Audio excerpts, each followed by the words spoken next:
अहिल्याबाई, यह नाम तो आपने जरूर सुना होगा, लेकिन अहिल्याबाई को लेकर के आज नोएडा में एक ऐसा भव्य कार्यक्रम देखने को मिला जिससे कि हमें इतिहास की याद आ जाती है। इतिहास को याद करना क्यों आवश्यक है, ये भी हम आपको बहुत जरूर बताएंगे। अहिल्याबाई की बात करेंगे। अहिल्याबाई कौन थी? एक महारानी अहिल्याबाई जो महाराष्ट्र में जन्मी, महाराष्ट्र में उनकी शादी हुई और महाराष्ट्र में ही उनका अंतिम संस्कार हुआ। आज सर्वजन हित समाज समिति क्या कर रही है अहिल्याबाई को लेकर के, हम सर्वजन हित समाज समिति के अध्यक्ष से बात करेंगे। अध्यक्ष हैं राम नरेश पाल जी। राम नरेश पाल जी, आपका स्वागत है HMTV लाइव पर। आप हमें ये बताइए, आज के जो इस कार्यक्रम में जो आप कर रहे हैं वो क्या सीन, क्या है, माजरा क्या है, करने का उद्देश्य क्या था? आज सबसे पहले मैं आपको धन्यवाद देना चाहूँगा। आप आए, हमारा मेट्रो जो चैनल है उसके माध्यम से मैं आपको, आपकी टीम को, सभी को बहुत बहुत बधाई देना चाहता हूँ कि सर्वजन हित समाज सेवा समिति आज अहिल्याबाई होलकर का 296 296 वहाँ जन्मदिन है, उस पे पूरा उत्तर प्रदेश आज, क्योंकि जन्मदिन 31 को है, आज संडे होने के नाते यहाँ सब लोग एकत्रित हुए हैं।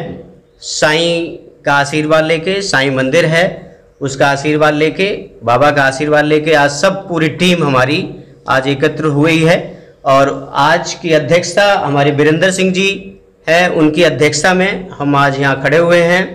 और अहिल्याबाई होलकर, होलकर नाम इनका पहले नहीं था, इनका नाम सिर्फ अहिल्याबाई, अहिल्या नाम था, अहिल्या इनको कहते थे, महाराष्ट्र में जन्मी।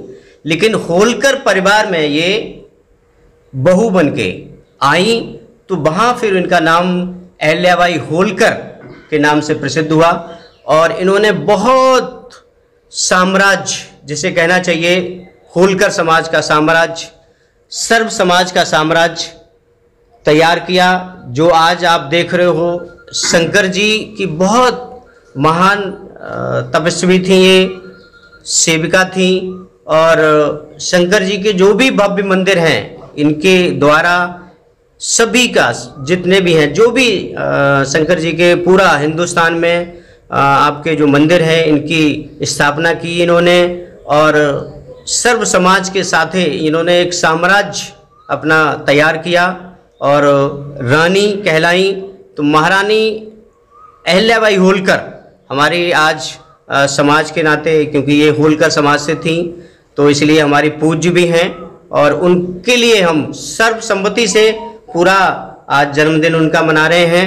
और टीम के साथ मैं बहुत बहुत आपके धन्यवाद देना चाहूँगा। सर्वजन हित समाज समिति ने बनाया आज अहिल्याबाई होलकर की जयंती। उस जयंती में वीरेंद्र जी क्या कहना चाहते हैं? मेरा सभी को प्रणाम। अहिल्याबाई जी हमारे लिए एक क्या बोलेंगे, आइकॉन की तरह हैं, जिससे कि हम प्रेरणा ले सकते हैं कि भक्ति के द्वारा अपनी शक्ति को एनर्जी इकट्ठा करके हम समाज में उच्च स्थान प्राप्त कर सकते हैं। ये इसकी जीती जाती उदाहरण हैं। जितने भी उज्जैन से लेकर के जितने भी हिंदुस्तान के अंदर प्राचीन मंदिर हैं, आध्यात्मिक जल पर उनका नाम उन्होंने स्थापित कर करके विश्व को ये दिखा दिया कि हम आध्यात्मिक शक्ति के द्वारा हम कहीं भी शिखर पर जा सकते हैं। अहिल्याबाई होलकर एक ऐसा नाम इतिहास में है जिसको हमें सदैव स्मरण करना चाहिए, लेकिन हमसे बहुत सारी त्रुटियां हुई हैं और हमें ये इतिहास कुछ सीखने को भी देता है। अहिल्याबाई होलकर एक महिला थी, बाद में महारानी बनी और उन्होंने 2 बच्चों को जन्म दिया। 2 बच्चों में से कुछ दिनों बाद दोनों ही बच्चे उनके धीरे धीरे करके वो कुछ रोगों के भेंट चढ़ गए थे, लेकिन उन्होंने अपना त्याग और तपस्या नहीं छोड़ी। आज उसी में एक महिला से बात करते हैं। आप अपना नाम बताइए प्लीज एक बार। मैं भोजरानी पाल, दिल्ली मॉडल टाउन से हूँ। आज अहिल्याबाई जयंती है और अहिल्या एक महिला थी, आप भी एक महिला हैं। आप क्या संदेश देना चाहेंगे? आप उनसे क्या सीख लेती हैं अहिल्याबाई से? उनके आदर्शों से हम यही सीख लेते हैं कि जिस तरह से उन्होंने सत्यता के रास्ते पर चली, वो उन्होंने ना ही किसी धर्म को महत्वता दी, ना ही किसी विशेष व्यक्ति को। उन्होंने सिर्फ और सिर्फ अपनी कर्म भूमि को इतना आगे रखा कि जहाँ ज़रूरत है जिसको सहायता करनी चाहिए उसकी सहायता करी और एकदम सत्य रास्ते पर चली। न्याय की मूर्ति थी, उन्होंने न्याय के लिए अपने बेटे तक की बलि देने के लिए वो तैयार हो गई थी। बस जो परिवार गाय माता ने जो क्या है उनको बेटे को बचाया कि नहीं, बस यही मेरी जो क्या है परीक्षा थी कि आप कितनी न्याय करने वाली हैं। तो उन्होंने अपने उनके बेटे को बचाया गाय ने। अहिल्याबाई होलकर जिनकी हम आज बात कर रहे हैं, जयंती मना रहे हैं, उसी जयंती में अहिल्याबाई होलकर का एक ऐसा स्थान था जिन्हें लोग माता जी के नाम से कहते थे, माता मानते थे, उस अपने साम्राज्य की माता मानते थे। ओम प्रकाश जी क्या कहना चाहेंगे? सर्वप्रथम मैं आप और आपके चैनल के माध्यम से सब देशवासियों को, जितने भी आपके सब्सक्राइब हैं, सबको मैं महारानी लोक माता अहिल्याबाई होलकर जी की जयंती की शुभकामनाएं देता हूं। और ये एक ऐसी हमारे लिए प्रेरणादायक लेडी हैं जो इनके प्रेरणा से महारानी रानी लक्ष्मीबाई प्रेरित हुई, इनसे देश की बहुत सारी लेडीज़ें प्रेरित हुई और आज बहुत अच्छा काम कर रही हैं। आज हमारे साथ भी भोजरानी पाल जी इकट्ठित हुई हैं, तो वो आज लोकमाता अहिल्याबाई होलकर जी के चरणों चिन्ह के द्वारा ही हुई हैं। और आज यहाँ पे सर्वजन हित समाज सेवा समिति के माध्यम से अहिल्याबाई होलकर जी की जयंती मनाई गई है और इस जयंती में हमारे राष्ट्रीय अध्यक्ष माननीय रामनरेश पाल जी और सब राष्ट्रीय कार्यकारिणी सम्मिलित है, सबका मान सम्मान करता हूँ। ओम प्रकाश जी, आज आपको कोई दायित्व दिया गया है, बता रहे हैं? जी जी जी, ये मैं हम अध्यक्ष जी से बात कर लेते हैं। जय अध्यक्ष जी, आज ओम प्रकाश जी को आपने कोई दायित्व दिया है जनपद स्तर का, वो क्या है वो बताएं थोड़ा सा। मैं आप सभी के माध्यम से, क्योंकि मेरी टीम है आज यहाँ, महासचिव और उपाध्यक्ष दोनों लोगों से डिस्कस किया और ओमकार सिंह बघेल को राष्ट्रीय युवा अध्यक्ष के तौर पे इनको आज हम सब का आशीर्वाद, आप टीम का आशीर्वाद इनके साथ रहेगा, ये काम करेंगे और युवा का पद इनको दिया गया है। और सर्वजनिक समाज सेवा समिति की तरफ से ओम प्रकाश जी आज आपको इतना बड़ा दायित्व दिया गया है, आप इसको कैसे चला पाएंगे, कैसे निभाएंगे? मैं मानता हूं मेरे लिए बहुत गौरवशाली और ऐतिहासिक रहेगा, क्योंकि आज के दिन मुझे ये सम्मान मिला है, मुझे ये पद मिला है, इसकी मैं अपने तन मन धन और कर्मठ से सेवा करूँगा, करता रहूँगा। जैसे कि हमारे बड़े भाई माननीय रामनरेश जी राष्ट्रीय अध्यक्ष साहब हैं, जिन्होंने मुझ पर इतना विश्वास करके एक उम्मीद का दिया जलाया है, मैं वह बुझने नहीं दूंगा और लगातार सालों साल यह कार्य चलता रहेगा और संगठन समिति को इतना आगे बढ़ाएंगे कि जातिवाद उत्तर प्रदेश से ख़त्म हो जाए, पूरे भारत से ख़त्म हो जाए।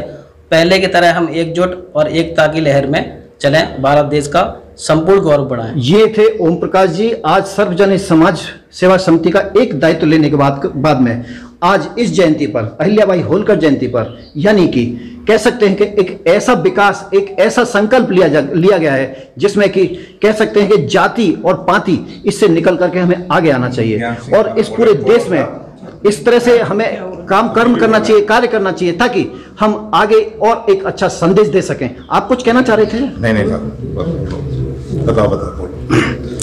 बड़े आज खुशी और हर्ष की बात है कि ऐतिहासिक आज का दिन है अहिल्याबाई का और हम सभी लोग इकट्ठे हुए हैं यहाँ पर, उनका आज जयंती मना रहे हैं। इसमें हमारे बहुत खुशी हुई है और हम इनकी चरण रज कमलों की वो लेकर के और उनकी सारी प्रेरणा लेकर के हम उनके सारे काम करेंगे आगे। बहुत अच्छा संदेश जाता है और वो भी एक ऐसे खास पर्व पर, अहिल्याबाई होलकर के जन्म जयंती पर, जिसे कि हमेशा इतिहास में रच दिया गया है, लेकिन आज एक नया इतिहास भी रचा गया है। उसमें हम रऊफ अहमद सिद्दीकी हैं, आप संस्था के जो दायित्ववान पदों पर कार्यरत हैं, आप क्या कहना चाहते हैं?